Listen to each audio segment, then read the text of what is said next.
Olá, coringueiros e coringueiras! Sejam bem-vindos ao canal Nerd Coringa. Hoje vamos falar do filme mais esperado da Marvel dos últimos tempos, Pantera Negra, Wakanda Forever. Vou falar o que achei do filme, comentando os pontos positivos, negativos e também os polêmicos, que encontrei. Isso tudo logo após a vinheta.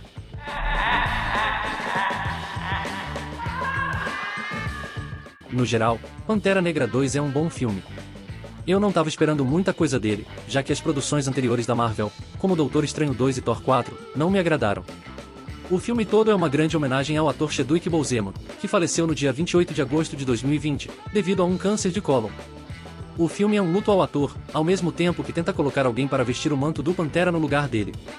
No meio disso tudo, ainda há uma briga política entre nações. Pontos positivos. Antes de começar com os pontos positivos, preciso avisar que a partir de agora vai ter spoiler, então fique por sua conta e risco. Pantera Negra 2 apresenta um vilão que é muito conhecido por quem acompanha histórias em quadrinhos, o Namor. Eu prefiro o Namor verdadeiro. Eu disse o verdadeiro. Oi, casada? Perfeição. Esta versão do Namor é bem diferente, tendo sua origem mudada para fazer mais sentido com a trama do filme. Pelas imagens do trailer, eu achei que estava meio ruim, mas no filme eu até gostei. O ator Tenoch Huerta conseguiu ser uma surpresa muito boa pro filme. Apesar do shape dele não tá muito nos padrões nem da Marvel e nem do personagem, que por viver debaixo d'água, possui uma resistência absurda por causa da pressão dos mares, e ela é visível na questão física do personagem, o ator compensa com a atuação e até mesmo com a presença ameaçadora dele em algumas cenas. A música também é um ponto positivo do projeto, e está muito presente durante todo o filme. No geral são músicas boas e que combinam com as cenas. Acho que teve só uma música que não combinou muito, e foi numa cena de perseguição com veículos, envolvendo a Shuri e a Okoye. O filme também é muito bonito na questão visual dos locais. A cidade de Wakanda conseguiu aumentar o seu tamanho, tornando-se um local ainda mais bonito, com cenas mostrando toda a sua grandeza. Essa questão possui relação tanto na trama quanto na parte estética do filme. A fotografia no geral achei meio padrão Marvel, se sobressaindo apenas pelo uso de cores, referentes aos locais em si, tendo cores mais vibrantes para Wakanda, e cores mais escuras para o povo de Talocan, fazendo aí talvez uma alusão a uma nação que se mostrou para o mundo, enquanto a outra continua escondida nas profundezas dos mares. As batalhas no geral são muito boas, com exceção de algumas que usam demais o CGI, e fica com os movimentos meio artificiais, mas até aí é meio que normal, pois pra ser sincero, o primeiro filme também tinha, e em maior quantidade que nesse segundo. Apesar disso, as lutas que não usam CGI são bacanas, porque dá pra perceber que os atores estão realmente lutando, e só não são ótimas pois há muitos cortes, e esses cortes nem sempre são bons, o que deixa as lutas um pouco truncadas ou confusas às vezes. Mas no geral é um ponto que achei melhor do que no primeiro filme. Momentos mini de CGI. Com certeza, o CGI não é o ponto forte desse filme. Como falei antes, ele oscila demais entre bom e ruim.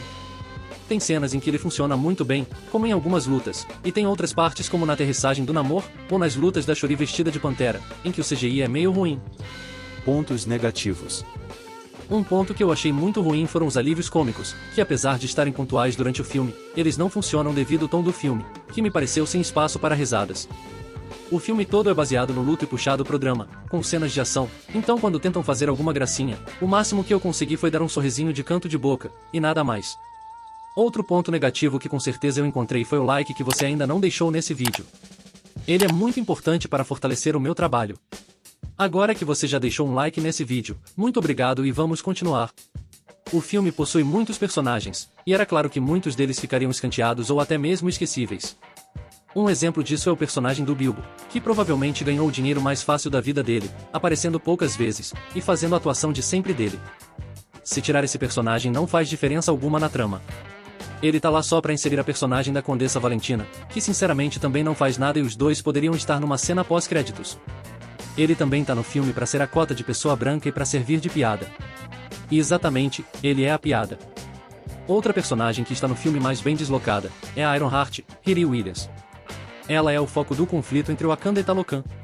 O vilão quer matar ela como justificativa para os motivos dele, e o roteiro até tenta justificar a presença dela no filme mas ela passa o tempo todo praticamente sem um foco relevante, e no final ela ajuda o personagem principal a derrotar o vilão.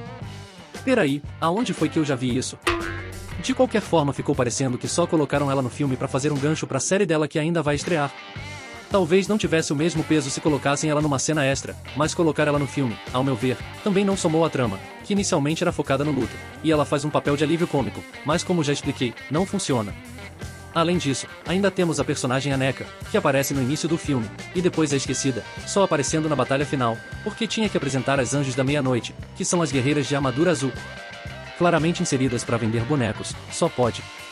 Mais um ponto que ao meu ver é negativo seria a mudança da origem do Namor. É claro que mantiveram similaridades com a origem dos quadrinhos, mas ao mudarem, a origem fica ligada ao Vibranium, e aí, o que dá a entender é que o Namor é um Pantera Negra só que é natural, porque foi a mãe dele que bebeu o extrato da planta de Vibranium. E vendo por esse lado, a gente tem dois Panteras lutando por motivos políticos. Olha só, onde foi que eu já vi isso? Acho que foi no primeiro filme. Se fosse pelo menos só um outro povo que mora no fundo do mar e sem ligação com o Vibranium, pra mim ia funcionar melhor e ficaria ainda mais igual ao original. Mas ao fazer isso o filme se torna igual ao primeiro, só que com mais tempo de tela. Inclusive, isso me faz entrar em outro ponto negativo, o Vibranium. No primeiro filme eu já tinha achado estranho, mas nesse o metal tá num nível que dá pra fazer qualquer coisa que o roteiro queira. Quer saber se os batimentos de uma pessoa estão normais? Usa o Vibranium. Quer salvar alguém que levou um tiro nas costas? Usa o Vibranium. Quer salvar alguém que levou um furo na barriga? Usa Vibranium. Quer hackear qualquer coisa? Usa o Vibranium. Tá com azia? Usa o Vibranium. O Vibranium funciona para qualquer coisa que o roteiro precise. Isso se chama conveniência, e roteiro preguiçoso.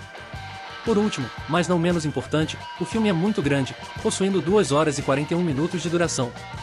Eu entendo que ele precisa desse tempo todo para poder conseguir gerar boa parte da carga emocional dramática que o filme carrega. Contudo, eu achei que o filme ficava muito lento em algumas partes, demorando para certas coisas acontecerem, e isso pode ser um ponto de reclamações em comum para muita gente. Pontos polêmicos. Esse provavelmente é o ponto mais polêmico de todos. O filme já começa matando T'Challa, e dando pouquíssimas explicações da causa da morte.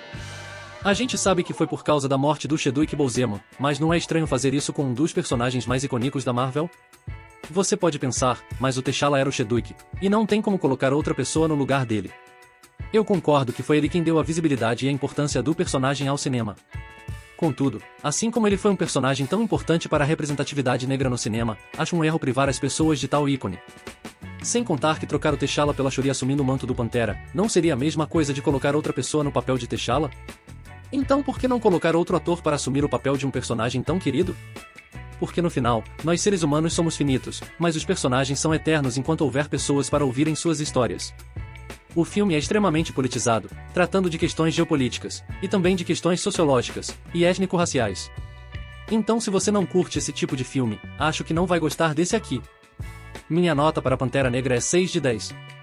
Só lembrando que essa foi só a minha opinião, e apesar de todos os pontos negativos que eu levantei, e da nota na média, achei o filme bom e acho que vale a pena ir ver no cinema, principalmente se você foi ver Doutor Estranho 2 ou Thor 4 no cinema, e se também não tem Disney Plus, ou então se o valor do ingresso na sua cidade não for tão caro.